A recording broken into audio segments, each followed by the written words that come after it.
మున్సబ్ గారి అరుగు మీదో కరణం గారి అరుగు మీదో వీధి బడి పెట్టేవారు. దాన్ని వీధి బడి అనేవారు. వీధిలో అందరూ కనపడుతూ ఉండేది.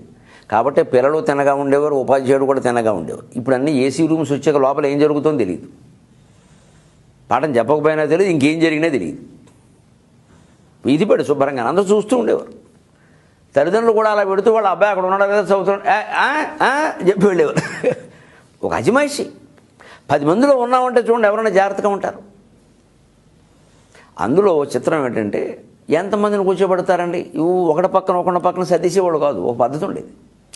ఆ అరుగు మీద నాపరాళ్ళు ఎన్ని ఉన్నాయో దానికి సరిపడి కూర్చోబెట్టు. 16 నాపరాళ్ళు ఉన్నాయనుకోండి, అందులో మళ్ళీ 4 రాళ్ళు మేస్టర్ వెనకేసుకోవాలిగా.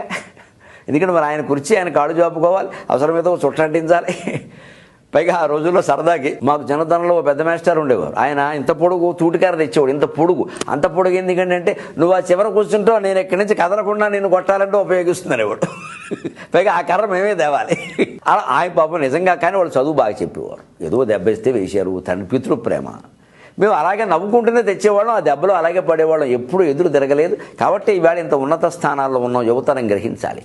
ఉపాధ్యాయుల చేతి దెబ్బ పడకుండా ఎవడికి చదువు రాదు. ఇది సిద్ధాంతం, రాసిపెట్టుకోండి. ఉపాధ్యాయులకి ఇవాళ స్వేచ్ఛ లేకుండా పోయింది. వాళ్ళని భయపెట్టే తల్లిదండ్రులు, భయపెట్టే పిల్లలు కూడా తయారయ్యారు. పిల్లలు కూడా భయపడుతున్నారు ఉపాధ్యాయులు, అంత లోకువైపోయారు. జాతిని తీర్చిదిద్దేటువంటి ఉపాధ్యాయుడిని పిల్లలు భయపెట్టడమా? మా నాన్నకి చెబుతా, నేను కంప్లైంట్ ఇస్తా, పోలీసులకు చెబుతా అనే స్థితి వచ్చింది.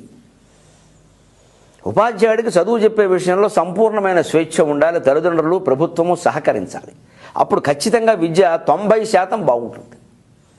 ఎవరో పనికిమాలిన ఉపాధ్యాయులు 2-3 గురించి మాట్లాడకండి, అందరూ బాగానే ఉన్నారు. అందులో ఇటీవల నేను ఒక ఏడాదిగా వింటున్న ప్రభుత్వ పాఠశాలల్లో ప్రమాణాలు పెరుగుతున్నాయి. శుభవార్త. వాళ్ళకి పౌరుషం వచ్చింది.